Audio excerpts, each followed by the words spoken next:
support for this community, but why don't you do that first of all before we get on to an exclusive line you want to bring us?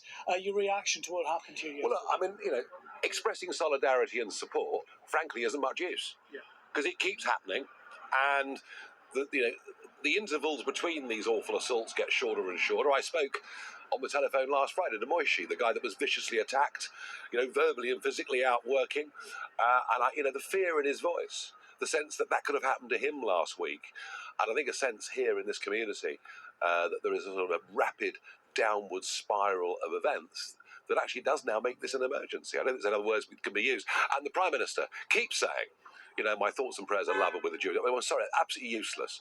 Maybe I'm misreading it, but I sensed this morning amongst this community that, yes, there's fear, of course, but it's almost bordering on anger. I think you're absolutely right. I was here after the attack on the Hatsala ambulance depot after the 23rd of March. Then there was a bit of anger, real concern. Yeah. But now we saw it from the Commissioner of the Metropolitan Police, the local Labour MP, booed and heckled yesterday. People have had enough. What does the government need to do, do you think? Let's have some leadership. Yeah. Let's actually distinguish between what is right and what is wrong.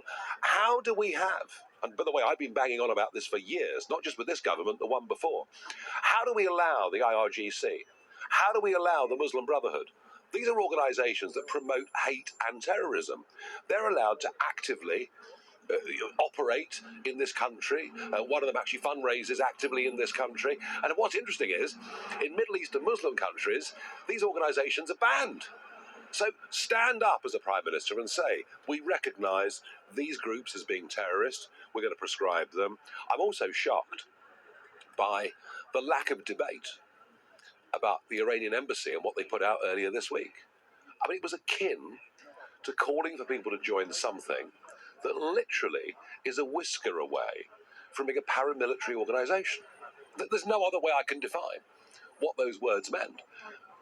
And yet, what's happened? We've called the Iranian ambassador for a cup of tea and a nice chat. So I think what this community would love to see is action from the government saying this is right, this is wrong. But let's face the truth, that this hatred is so deeply embedded, this is going to be a long battle.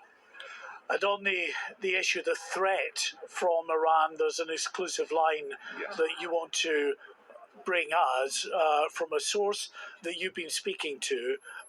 Very concerning if true. Tell us what you've been told. So I do have a source within the Iranian Persian diaspora who is one of the best connected human beings in the world that I know.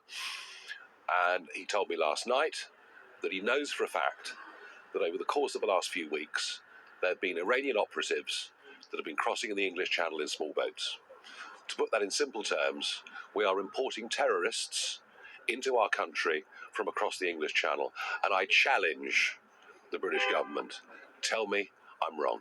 Tell me I'm wrong. Because I think given everything we're seeing, it almost makes sense that they would do that. You trust this source of implicity? Is he that well connected? I promise you, I would not give you a story or give you a line that I wasn't sure of. This comes from very high-level intelligence, very high. Well, you have been saying for a long time, I know, about the threat that there is across the English Channel and the fact that you have undocumented young men mostly coming across the Channel. We just don't have a handle on who they are. No, and look, I can go all the way back to 2015.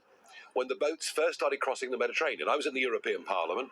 I was saying if you allow people to stay, goodness knows what will happen. In 2015, ISIS openly boasted that they would use the Mediterranean as a means of getting their operatives into Europe. We are opening ourselves up to terror, and governments of all colours appear to be too gutless to do anything about it. Well, maybe this emergency on the streets of North London, maybe